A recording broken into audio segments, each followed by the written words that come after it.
Muy bien, empezamos la clase del día de hoy y vamos a ver los espacios signaculares. Se le denomina así a los espacios intervinientes cuando estamos en presencia de signos o símbolos. Por regla general, los símbolos se encuentran adosados a la palabra que afectan. Esto es sin mediar espacio alguno. Para el caso del símbolo moneda que se inserta delante de la cifra, ya sea si es peso, libra esterlina, yen, euro o dólar respectivamente, y el signo porcentual que siempre va seguido de la cifra. Hágame favor, vamos a ver a quién le voy a pedir favor. Luna, siga leyendo el siguiente párrafo.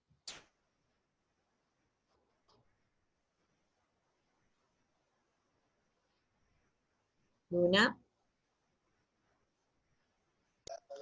Mis perdones si se me va el audio, pero ¿cuál me toca leer? El segundo, El segundo. donde dice comillas, paréntesis, ¿verdad? Ajá, ahí siga. Bueno, comillas, paréntesis, corchetes, signo de interrogación, admiración y guión. El inicial va adosado por delante de la primera letra que afecta sin mediar espacio. El final va adosado a la última letra que afecta y en todos los casos se deja un espacio.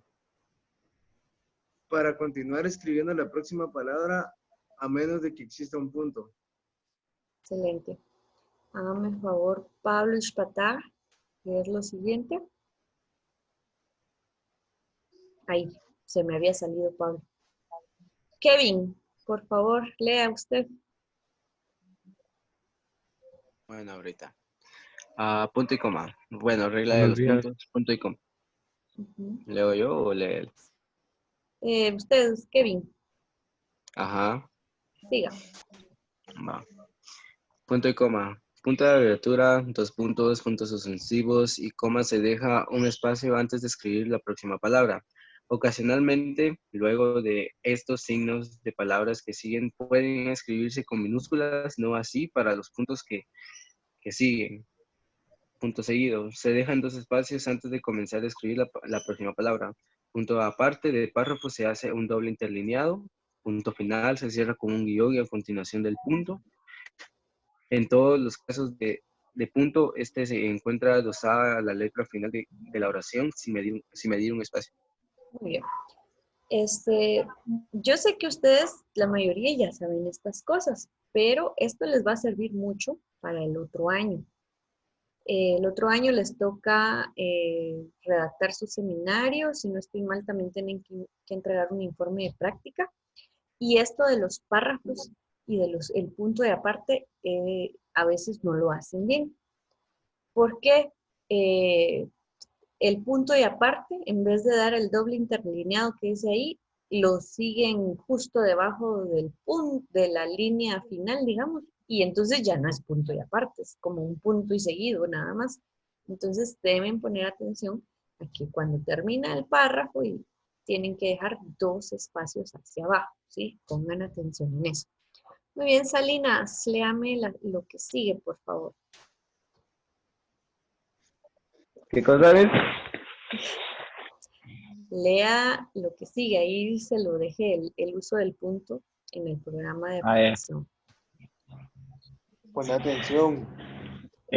Cuando trabajamos en computadora y más precisamente en el procesador de textos, debemos tener presente una serie de consideraciones con respecto a los puntos, por cuanto algunas de las reglas básicas aplicadas en máquinas de escribir difieren considerablemente. Lo otro también, Sí, en Word no es necesario el doble espaciado luego de un punto y seguido, dado que el mismo programa prevé un espaciado especial cuando lo insertamos. A nivel estético, si corresponde a un doble interlineado cuando estamos frente a un punto y aparte, que se logra presionando la tecla Enter dos veces. El uso del guión en el punto final no varía. Con respecto a los puntos de abreviaturas, punto y coma, los puntos y puntos suspensivos se procede con las mismas reglas básicas mecanográficas para cualquier ingenio. Gracias. Muy bien. Por favor, a ver, mailing. Léame el siguiente párrafo. Hasta donde dice el párrafo de el primero y el segundo párrafo. Por favor, mailing. Donde dice diversos usos del guión. Ajá. El guión es una de las herramientas gráficas más utilizadas a la hora de poder interpretar el lenguaje. Si bien la grafía es la misma en todos los casos, existen varios tipos de uso del guión, con sus correspondientes reglas gramaticales propias. Guión de corte es el que se utiliza en un párrafo para separar las palabras en sílabas y así dar continuidad a un escrito en forma estética. Cuando sea necesario incorporar barras para completar los espacios restantes de una línea. Se hay cortada por un guión, estas deben estar acostadas al mismo sin dejar espacio. Muy bien, hasta Guión ahí. Hasta ahí. ¿Ahí? Muy bien, dice guión de corte es el que se utiliza en un párrafo para separar las palabras en sílabas y así dar continuidad a un escrito en forma estética. Cuando sea necesario incorporar barras para completar los espacios restantes de una línea y la palabra se halle cortada por un guión. Estas deben ir adosadas al mismo sin mediar espacio. Muy bien, entonces estas son las que nos sirven para separar la palabra. Tenemos que tener bien en cuenta la separación de las sílabas. Si no sabemos separar sílabas, vamos a utilizar mal este guión. Ya me ha pasado varias veces con ustedes y con otros, que por ejemplo está la palabra intersección. Entonces, no les va a caber la palabra y ponen intersect y una C arriba, le ponen el guión y ción abajo. Eso está mal dividido. Las dos C tenemos que ir separando bien las sílabas. Entonces las C van juntas. Las ponemos ción abajo, ¿me entienden? O ponen intersect, ion abajo, ¿me entienden? Entonces tienen que ir sabiendo bien cómo se van separando las sílabas. O, por ejemplo, vamos a ver una de las palabras que está aquí. Párrafo, que lleva doble R. Ponen párrafo abajo. No, así no se puede.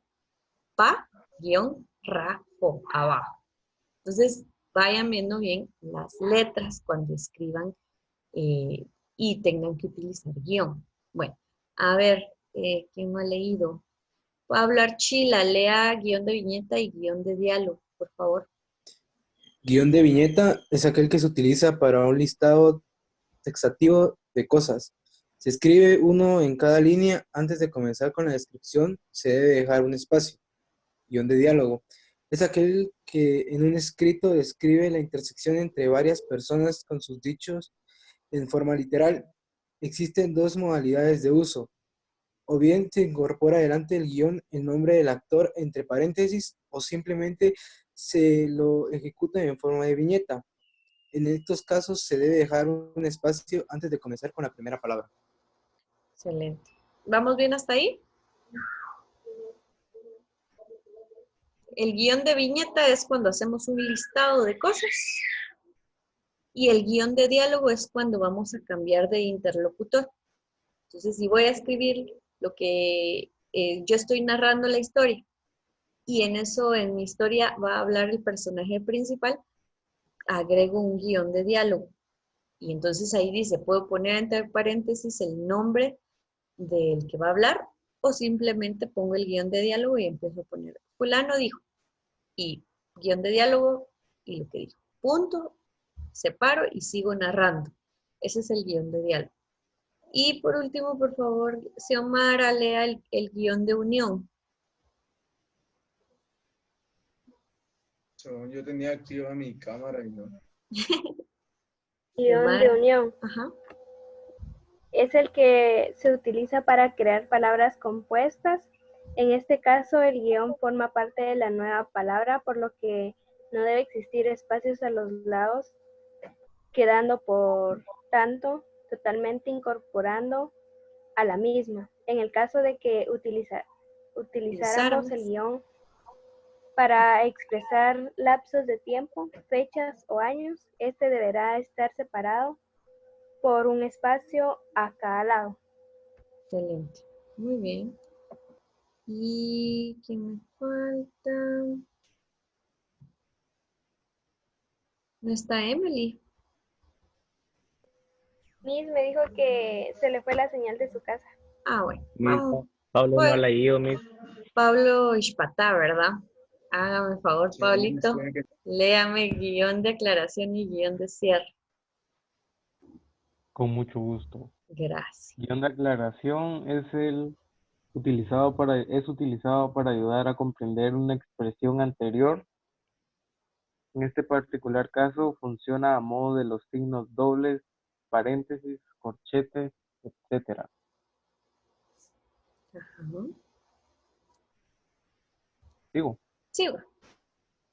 guión de cierre es aquel que acompaña al punto sin mediar espacio y marca al final de un documento. Excelente.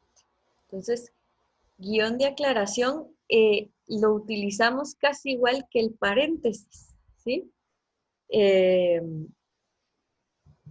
Por ejemplo, estamos hablando de un tema, pero para aclarar la situación, como dice ahí, el guión de aclaración, abrimos guión y mencionamos lo que queremos ahí y cerramos guión.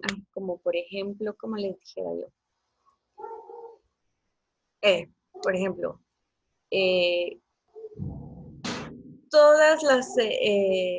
todos los virus, ¿quién está rayando? Son contagiosos. Y aclaro con paréntesis, si nos cuidamos, no lo va a hacer. Y cierro paréntesis. Y sigo. Dejen de estar fastidiando ahí.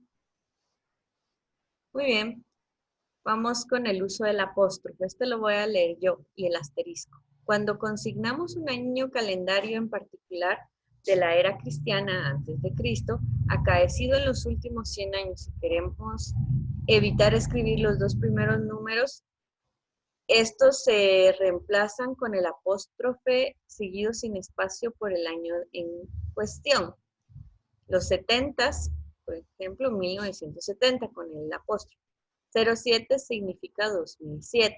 Excepcionalmente se utiliza el apóstrofe cuando queremos resaltar una palabra dentro de un encomillado. Siendo así, se procede como en el caso de los signos que funcionan a pares. Cuando debemos hacer uso del apóstrofe para escribir algún tipo de apellido, las letras que se hallan a cada lado del mismo, sin mediar espacio, se escriben con mayúscula. El asterisco se inserta a continuación de una palabra o símbolo y sirve para la creación de la nota al pie o la llamada a continuación del texto. Se debe volver a insertar esta vez por delante cuando se realice la aclaración, nota o llamada de manera similar, o sea, sin mediar espacio alguno entre este signo y la primera palabra, a menos que lo escribamos entre paréntesis. Esto del asterisco también les va a servir mucho para el otro año, cuando en su práctica o en su seminario les pidan que tengan que dar una nota al pie de página. Entonces, si usted está hablando de un libro, por ejemplo, o de una teoría, la teoría de fulanito de tal, pone el asterisco y hasta abajo de la hoja hay una sección ahí en Word que se llama nota al pie y usted escribe la aclaración del libro, por ejemplo, el año de su publicación o alguna teoría que tal vez no tenga mucho que ver con lo que usted está hablando, pero es importante mencionarla, entonces abajo la pone y todo eso, para eso sirve el asterisco y la va a poner al final de la oración o de la palabra que usted está citando. Es una cita, por ejemplo. Muy bien. Nos vamos a saltar esta parte y nos vamos a ir a la tarea que les voy a dejar. Entonces, este es el ejercicio. Es el círculo virtuoso del Fordismo. Es un fragmento, Lo van a tener que copiar y es todo esto que está aquí. Para la siguiente semana. Todo esto. Y hasta aquí termina. Son 3 páginas, más o menos. Es una pregunta, ¿vas a dar en plataforma? El último examen, si no hay más exámenes. El examen voy a intentarlo hacer en el momento. Ustedes, igual les voy a dejar un fragmento o una lección y ahí sí les voy a dar un tiempo, por ejemplo, 15 minutos o media hora, y ustedes tienen que estar enfocando sus dedos y su pantalla de que lo están haciendo. Cuando termine el tiempo, inmediatamente lo tiene que mandar a mi correo. Entonces, no puede tardarse más de 5 o 10 minutos en llegar a mi correo o a la plataforma el examen. Así lo vamos a hacer solo con MECA. Por el momento sí es fijo que con MECA sí lo vamos a hacer. Con finanzas y geografía todavía me tienen que decir cómo lo vamos a hacer. Si les mando el examen y solo van a tener un tiempo, o si les mando un documento y ustedes lo van a hacer de un día para otro. Entonces nos tienen que decir cómo va a estar la situación. Muy bien, Miss. Muy bien. Entonces, eso sería todo por hoy para que puedan hacer su